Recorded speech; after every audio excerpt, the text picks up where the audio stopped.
let's look at the following derivative formulas for hyperbolic functions. The derivatives of hyperbolic functions, these formulas are given on exams. So we say that the derivative of the hyperbolic sine of u is cosine hu times u prime. The derivative of cosine hu is sine hu times u prime. The derivative of tan hu is secant h squared u times u prime. The derivative of cosecant hu is negative cosecant hu cotangent hu times u prime. The derivative of secant hu is negative secant hu tangent hu times u prime. And finally, the derivative of cotangent hu is negative cosecant h squared u times u prime. So we're going to use these formulas to find the derivative of the next three examples. So we have find the derivative of the following function. Number 4 is y equals tan h of 1 minus x cubed. Well, the derivative of tan h is secant h squared u times u prime. Well, in this case, my u is 1 minus x cubed. So y prime here would be secant h squared of u times the derivative of u, which is negative 3x squared. Typically, we write polynomials first before our transcendentals. So we're going to rewrite this as negative 3x squared times secant h squared of 1 minus x cubed. Let's look at number 5. We have f of x equals the natural log of cosine h of 2x. Well, what's the derivative of the natural log? Well, remember from Calculus 1 that the derivative of the natural log of w is equal to w prime over w. Well, here my w is cosine h of 2x. So f prime of x is going to equal the derivative of cosine h of 2x. Well, the derivative of cosine h of 2x is going to be sine h of 2x times the derivative of 2x, which is 2. And then don't forget over w, so over cosine h of 2x. Well, we know that sine h over cosine h is just tan h, and this 2 is that constant multiplier, so we could rewrite this as f prime of x is equal to 2 tan h of 2x.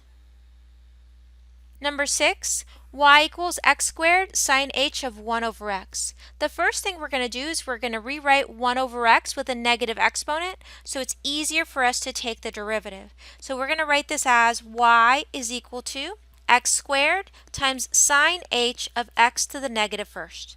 Now we realize that we have a product, we have a first term, and we have a second term. So we're going to have to use the product rule when we're finding the derivative of y. So y prime is equal to the first times the derivative of the second.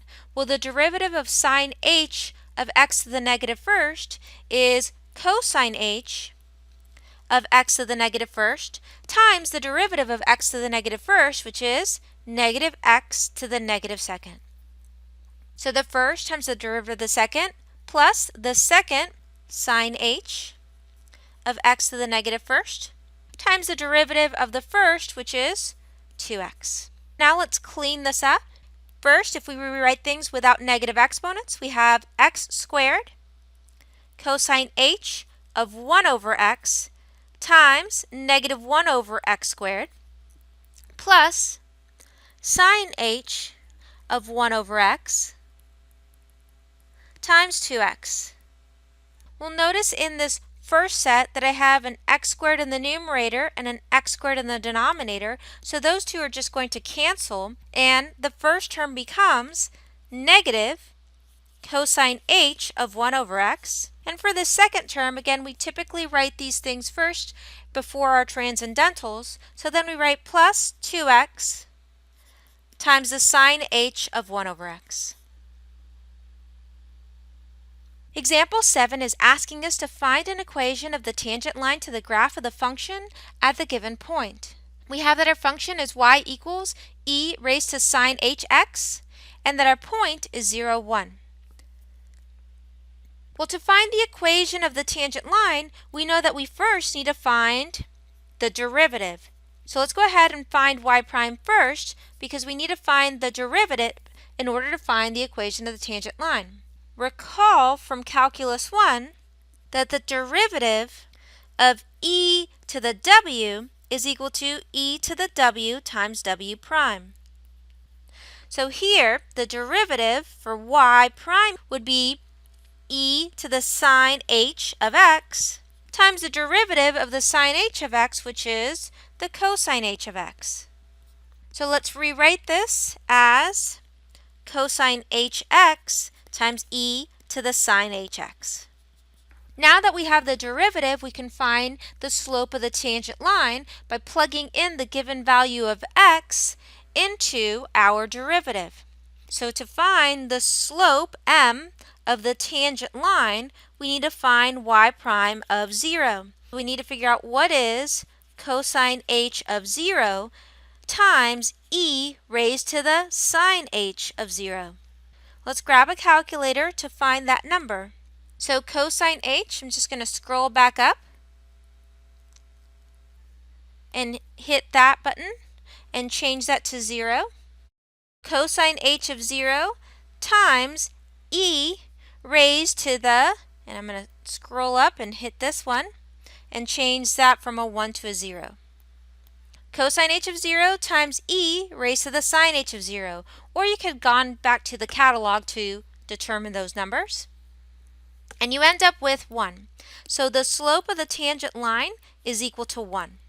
So now we have the slope and we have a point, an x and a y. So to find the equation of the tangent line, we can use slope-intercept form. Recall slope-intercept form is y equals mx plus b. So I need to know what is m and what is b. Well, I have m, I have my slope, but I need b.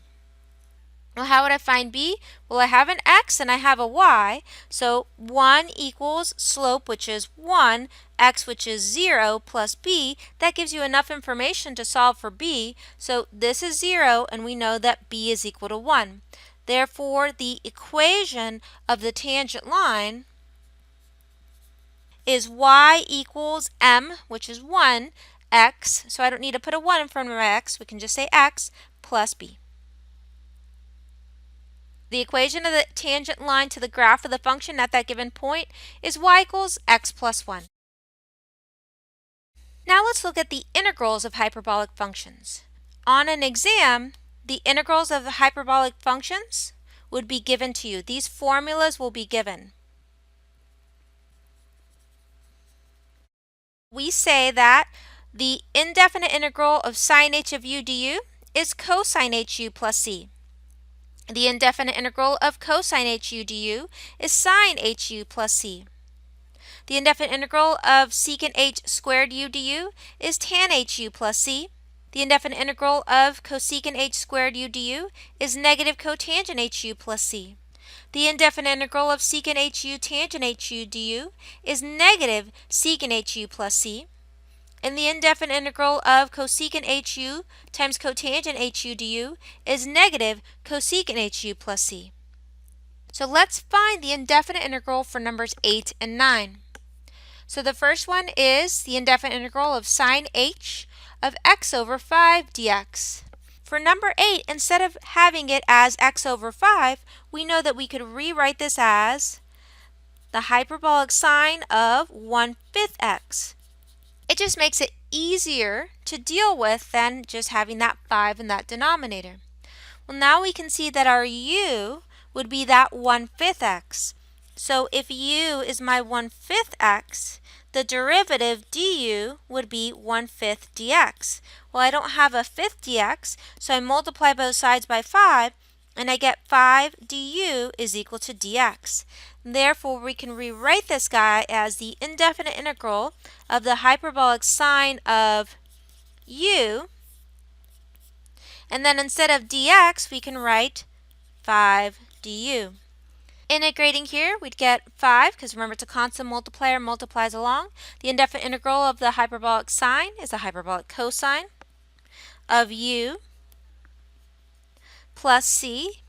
and then get out of u's and go back into x's, and we have that this is 5 times the cosine h of 1/5 x plus c. And we can rewrite that as x over 5 if we want to, but either answer is correct.